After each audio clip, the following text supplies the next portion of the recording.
सदियों तक याद रखेगा पाकिस्तान हिंदुस्तान की सुहागिनों का ऐसा सिंदूर खेला।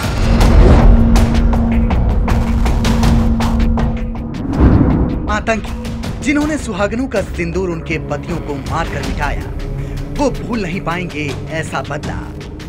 इस सिंदूर को अगर प्रतीक के रूप में भी समझे तो बंगाल में औरतें आज भी दशहरे के दिन देवी दुर्गा को सिंदूर लगाकर लंका विजय का जश्न मनाती हैं। सिंदूर उड़ाकर देवी दुर्गा को धन्यवाद देती हैं कि उन्होंने असुरी शक्तियों से उनके सुहाग की रक्षा की।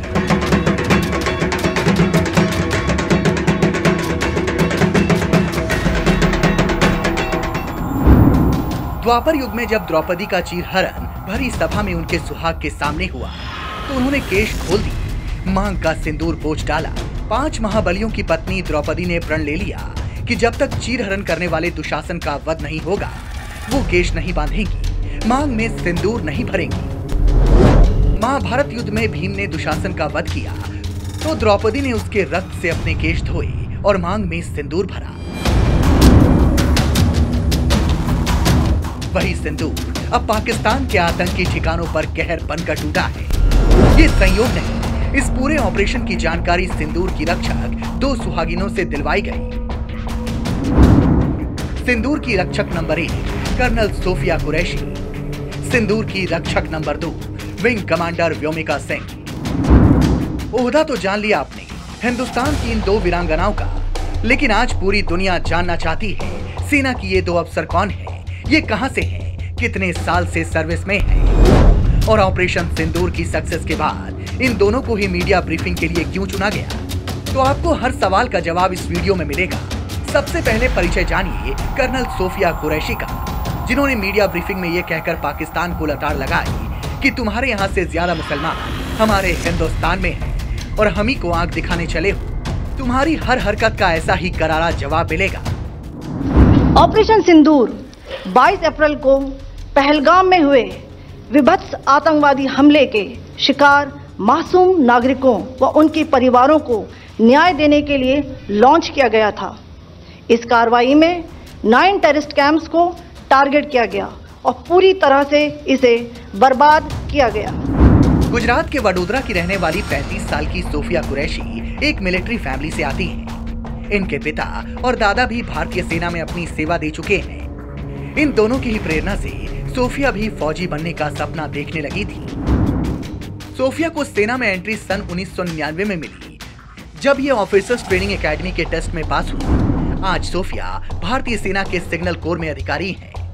2016 में वो पहली महिला अधिकारी बनी जिन्होंने बहुराष्ट्रीय सैन्य अभ्यास में भारतीय टुकड़ी का नेतृत्व किया। एक्सरसाइज फोर्स 80 नाम का ये सैन्य अभ्यास पुणे में हुआ था। आसियान देशों के साथ चीन, जापान और रूस जैसे देशों की सेनाएं शामिल थीं। इससे पहले सोफिया अफ्रीकी देश कांगो में संयुक्त राष्ट्र संघ के शांति मिशन में मिलिट्री ऑब्जर्वर रह चुकी हैं।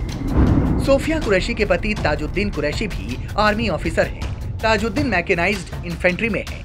दोनों ने सेना में भर्ती होने के बाद लव मैरिज की थी। दोनों का एक 9 साल का बेटा भी है। ऑपरेशन सिंदूर की ब्रीफिंग के वक्त जो दूसरी महिला अफसर साथ थी, उनका नाम जैसा कि हमने पहले बताया वो विंग कमांडर व्योमिका सिंह है। व्योमिका का अर्थ ही होता है आकाश में विचरण करने वाली। वायुसेना की सेवाओं के साथ व्योमिका सिंह अपने नाम का यही अर्थ चरितार्थ करती है। व्योमिका सिंह 18 दिसंबर 2004 को भारतीय वायुसेना में भर्ती हुई थी। व्योमिका सिंह न सिर्फ तेज तर्रार अधिकारी हैं, बल्कि एक जाबाज पायलट भी हैं। इनके पास 2500 घंटे से ज्यादा की उड़ान भरने का अनुभव है। वायुसेना के चेतक और चीता जैसे हेलीकॉप्टर को मुश्किल क्षेत्रों में उड़ाया है। ऐसा ही एक मिशन था अरुणाचल प्रदेश में। अक्टूबर-नवंबर 2020 में व्योमिका सिंह ने उस रेस्क्यू टीम का नेतृत्व किया था जिसने अरुणाचल प्रदेश के दुर्गम क्षेत्रों में लोगों की जान बचाई थी। इनकी टीम ने हेलीकॉप्टर से खराब मौसम और सीमित संसाधनों के बावजूद शानदार काम किया था। अब आपके जहन में सवाल होगा कि पाकिस्तान में आतंकी ठिकानों को नेस्तनाबूद करने के बाद ऑपरेशन की खबर इन्हीं 2 अफसरों से क्यों दिलवाई गई। तो जरा याद कीजिए वो दृश्य जिसमें पहलगाम में आतंकियों ने कैसे महिलाओं के सामने ही उनका सुहाग उजाड़ा था। भारत ने उन्हीं के सुहाग का बदला ऑपरेशन सिंदूर के तहत आतंकियों के खून से लिया और इसका जवाब भी देश की इन 2 सुहागिनों से दिलवाया।